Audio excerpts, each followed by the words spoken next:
This is a story of resilience, justice, and a lesson delivered in a courtroom. Stay tuned. You won't want to miss a single twist. Before we begin, where are you watching from today? Let us know in the comments. If you love inspiring stories of resilience and justice, make sure to hit that like button, share this video, and subscribe for more incredible tales. Your support helps us share these impactful stories with even more people. Now let's get into it.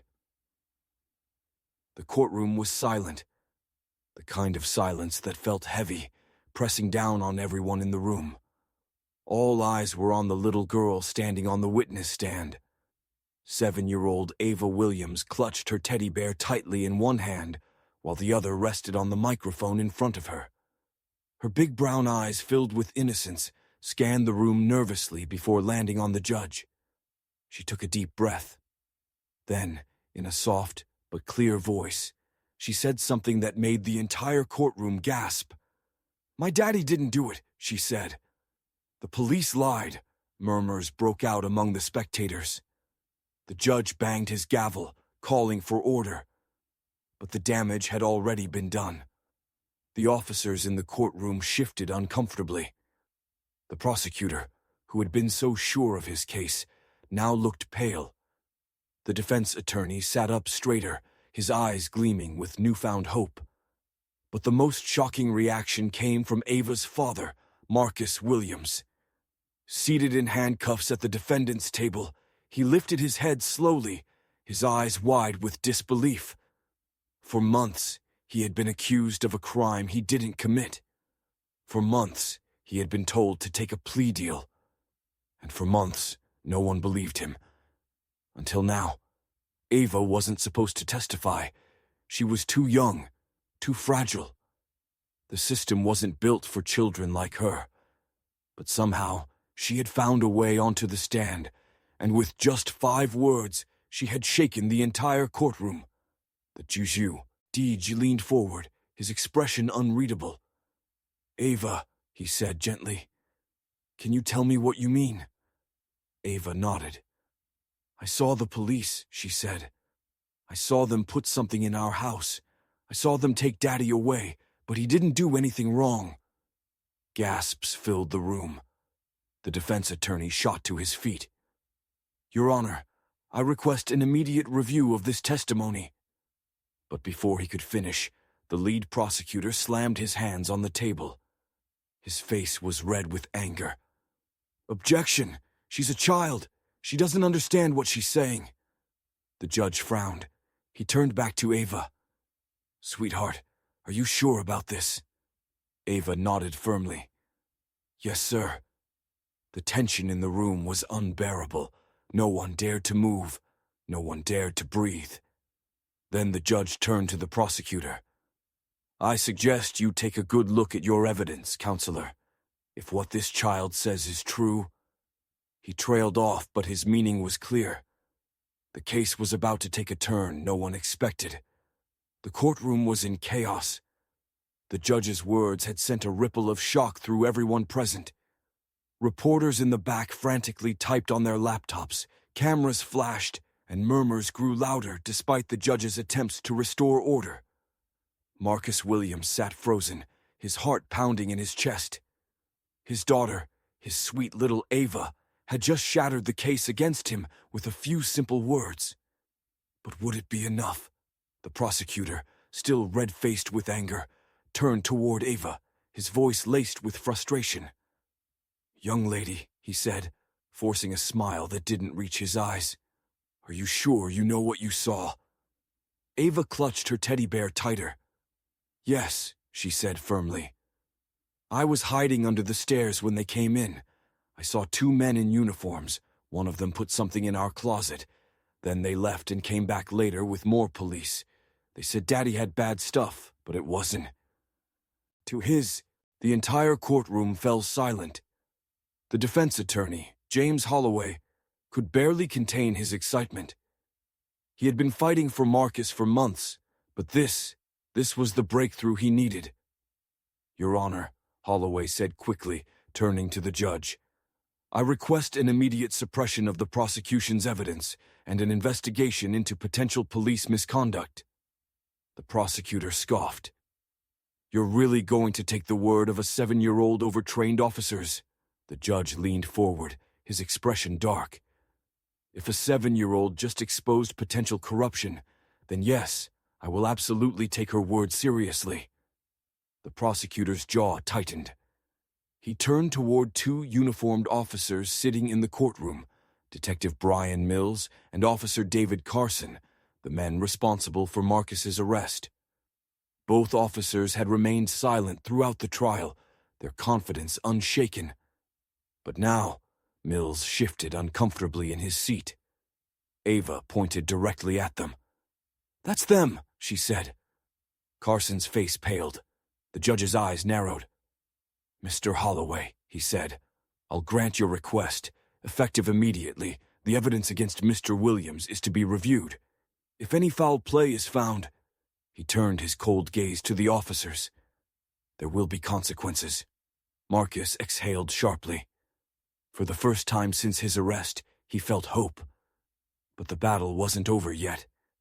Before the judge could dismiss the court for the day, Officer Carson suddenly stood up. "This is ridiculous," he snapped. "You're going to let a kid ruin an entire case." His outburst was met with glares from the jury. "I suggest you sit down, Officer Carson," the judge said in a warning tone. Carson clenched his fists. Then, before anyone could react, he turned to Ava, his eyes dark with anger. "You're lying," he hissed, "and I'm going to prove it." The courtroom erupted once more. Gasps filled the courtroom as Officer Carson's threatening words echoed through the air. Marcus shot up from his seat, his protective instincts flaring. "Don't you talk to my daughter like that," he barked. Ava clung to her teddy bear, her eyes wide with fear. The judge banged his gavel furiously. "Order! Officer Carson, you are out of line!" Carson's face twisted in anger, but before he could say another word, his partner, Detective Mills, grabbed his arm and pulled him back down. "Sit down and shut up," Mills whispered harshly. "You're making it worse." The prosecutor ran a hand through his graying hair. The case was slipping from his fingers, and he knew it. The whole room knew it. Holloway seized the moment. "Your Honor, we need to bring in an investigator immediately. If Ava saw these officers planting evidence, there could be surveillance footage or other proof to back up her testimony." The judge nodded. "Agreed. This court will reconvene in 48 hours after an independent review of the evidence." Marcus exhaled in relief. 2 days, just 2 more days, and he could finally be free. But as the bailiff prepared to escort him back to his holding cell, Carson leaned toward Mills and muttered something under his breath. Mills flinched. His jaw tightened. Then he looked at Marcus. "You should have just taken the plea deal," he said. "You have no idea what's coming." Marcus froze. Ava watched her father being led away, her little heart pounding with fear. She didn't understand everything that was happening, but she knew one thing for sure. Those men were dangerous. That night, Holloway worked tirelessly, reaching out to sources who could investigate the case. Meanwhile, in a dimly lit parking lot across town, Carson paced back and forth, rage simmering in his eyes. "They're going to dig into the case now," he muttered. "If they find that footage—" Mills shook his head. "They won't. We took care of it." Carson's hands clenched into fists. "That little girl ruined everything." Mills hesitated. "It's too late now. The judge is watching. We need to lay low." Carson's eyes darkened. "Or we handle this another way." The night was thick with tension. Holloway sat in his office, a single desk lamp illuminating the stack of case files before him. He had spent the last few hours making calls, digging for any shred of evidence that could prove Marcus's innocence. But something was off. Too many doors were slamming shut. People who had once been willing to talk suddenly weren't answering their phones. A knock at the door made him jump. He turned, expecting a colleague, but his blood ran cold when he saw who it was. "Detective Mills, can I help you?" Holloway asked, his voice even, but his fingers twitched toward his phone. Mills stepped inside, shutting the door behind him. "I don't have much time," he said in a low voice. "But you need to know something." Holloway leaned forward. "I'm listening." Mills hesitated, glancing at the door as if someone might be listening. Then he sighed. "Carson's not going to let this go. He's furious about the way things went in court today. He's planning something bad." Holloway's stomach twisted. "What do you mean?" Mills hesitated again, then muttered, "He wants the kid gone." The word sent a chill through Holloway's spine. "Ava?" Mills nodded. "He sees her as a threat. If she disappears, there's no testimony, no case." Holloway shot to his feet. "You're telling me he's planning to hurt a child?" Mills exhaled heavily. "I didn't sign up for this. I tried to warn him. But Carson, he's out of control. If you want to protect her, you need to act fast." Without another word, Holloway grabbed his coat and ran out the door. Meanwhile, at home, Ava lay curled up in her bed, her teddy bear clutched tightly in her arms. Her mom, Lisa, kissed her forehead and pulled the blankets up to her chin. "Did so well today, baby," Lisa whispered. "Daddy's so proud of you. We all are." Ava smiled sleepily. "When will he come home?" Lisa swallowed the lump in her throat. "Soon, sweetheart. Soon." Just then, a shadow passed by the window.